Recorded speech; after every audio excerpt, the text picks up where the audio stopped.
Trail, covering the issues that matter to you. News from across the nation and around the world. The primetime Sunday edition of Special Report starts right now. Good evening. Welcome to Washington. I'm Brett Baer. We are learning plenty tonight about the FBI's decision to turn the presidential election upside down by reigniting the Clinton email investigation.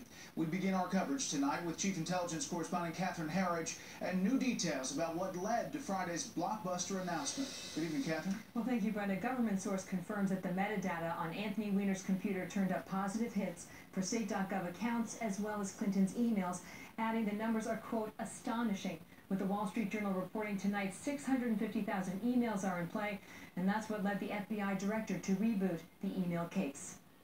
After a subpoena was issued in late September, Fox News was told FBI investigators began combing through Anthony Weiner's computer in the separate sexting investigation, allegations he has denied.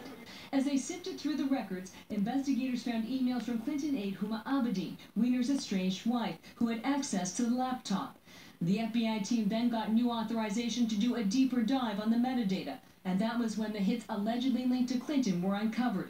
The Republican chairman of the House Intelligence Committee, who was notified by the FBI, spoke with Chris Wallace of Fox News Sunday. To me, Chris, this has to be a substantial development. I just don't see Director Comey opening this case back up 11 days before the election unless it is quite serious. Abedin told the FBI in April that she sent State Department emails, including this one from Clinton, to her personal Yahoo account, where it was easier to print than the clumsy State Department system.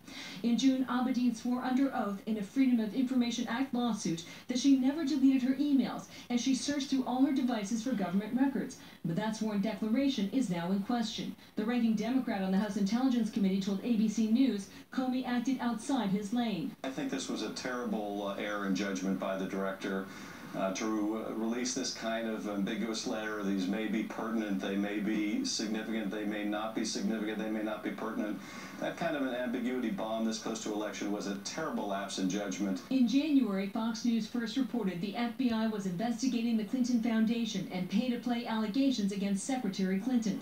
A former FBI executive told CNN those cases were not shut down despite efforts by the Obama Justice Department. The FBI has an intensive investigation ongoing into the Clinton Foundation, and Huma Abedin and her role in the foundation and possible allegations concerning the activities of the Secretary of State in the nature of the foundation and possible pay-to-play, that's still being looked at. Fox News is told the director's decision was driven by two factors: the sheer volume of emails and the commitment he made under oath. Would you reopen the Clinton investigation if you discovered new information that was both relevant and substantial? It's hard for me to answer in the abstract. We would certainly look at any new and substantial information. There is new evidence tonight that FBI Director Comey and his deputy Andrew McCabe knew about the laptop and emails before the notification letter to Congress Friday.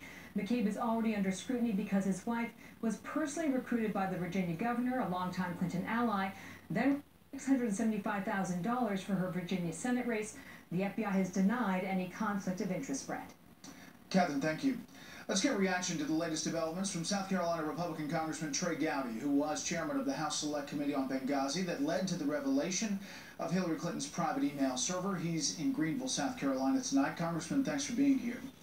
Yes, sir. Thank you. I want to start with this quote from the Washington Post talking about Huma Abedin and what she has told friends. It says, quote, top Hillary Clinton aide Huma Abedin has told people she is unsure how her emails could have ended up on a device she viewed as her husband's computer, the seizure of which has reignited the Clinton email investigation, according to a person familiar with the investigation and civil litigation over the matter. We're talking, according to the Wall Street Journal and others, some 650,000 emails, Congressman. Yeah, I mean, if she doesn't know how they got on the computer, there aren't that many ways it can happen. Uma, you could have used a computer, somebody could have forwarded it to your email account. I don't think that's what the Bureau is investigating, how they got there. I think the Bureau is investigating the nature of the emails. And Uma had a chance to turn over all of her devices when she was supposed to, and she chose not to do so. So here we are. Now, what do you think about this? Here's John Podesta today, and one of the Sunday shows, talking about this whole thing. It was was long on innuendo, short on facts. So we're calling on Mr. Comey to come forward and explain what's at issue here. So far there's no charge of wrongdoing. There's no charge even that Hillary and the reporting that backs it up, coming from anonymous law enforcement sources, indicates it may not be about her server. It may not be about her at all. Congressman? Yeah, that's an old trick, Brad. I mean, blame the cops. If you're being investigated, blame the cops. Jim Comey's not responsible for a single one of the facts at hand. He didn't tell her to use a private server. He didn't tell Uma not to turn over all of her devices. And God knows he didn't tell Anthony Weiner to send sexually explicit texts to allegedly underage people. Comey's not responsible for any of this. The timing is a direct and natural consequence of decisions that Hillary Clinton made. So I get that Podesta is upset. Brett, remember, he didn't even know about the email situation, and then he thought it had been taken care of by Cheryl Mills and Patrick Kennedy. So I get that he's frustrated. He's just frustrated at the wrong person. Now, do you believe that he, Comey, would have gone forward with this having no inkling of what's inside that computer? I do think he has an inkling what is inside that computer, but he's in a really difficult spot. Unusual, tough facts make for tough conclusions. And he's darned if he does and darned if he doesn't. I mean, keep in mind, Brett, let's assume tomorrow morning Hillary Clinton went before a rally and said, the FBI has investigated me, I've been cleared, that's all in the rearview mirror. Well, Comey knows that that is not true.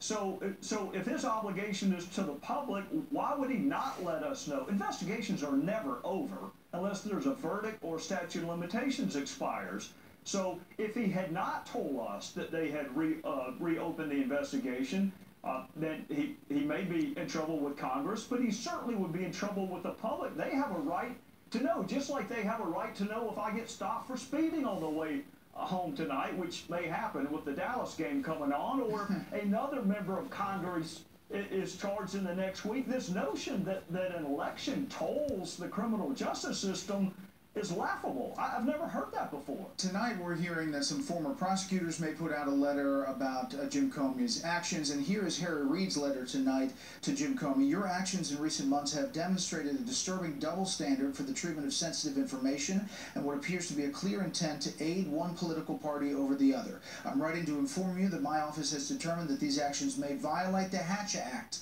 which bars FBI officials from using their official authority to influence an election. Through your partisan actions, this is Harry Reid, you may have broken the law. The double standard established by your actions is clear. Your reaction, Congressman?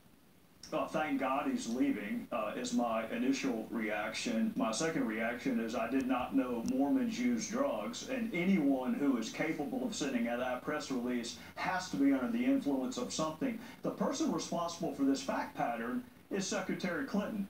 Jim Comey did not tell her to use a private server.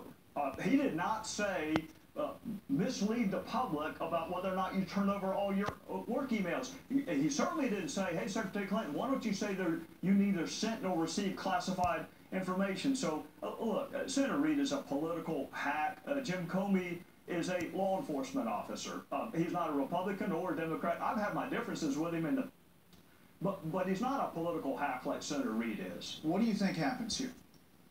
I think that the FBI is going to run this out just like they would. I hope if it were Hillary Smith or Hillary Jones, and they're not going to be on a compressed time schedule, Brett. I mean, I get election coming up in a week, but there's a republic that I would like to see last a little longer than that. We have to have it in the FBI and the Department of Justice. Keep in mind, Brett, it was not Jim Comey who met on the tarmac with the spouse of the target of the investigation, and it was President Obama who prejudged the outcome of this investigation while the investigation was ongoing. So if Harry Reid wants to write a letter to somebody, tell him to write a letter to President Obama. Is there anything preventing Hillary Clinton from reaching out to Uma Abedin and saying, you know what, just put out all these emails? Oh, no, nothing in the world. Nothing to have prevented her last week from returning them to the State Department. She is welcome tomorrow morning to have a press conference with Uma Abedin, and they can invite Anthony Weiner too if they want to, and say, this is what is in all of those emails that are on our computer that we failed to turn over to the State Department and the FBI when we were supposed to. Nothing's stopping her from doing that. Congressman Gowdy, as always, thank you. Yes, sir, Brett. Thank you. Enjoy the game. Let's find out what the candidates are saying. We have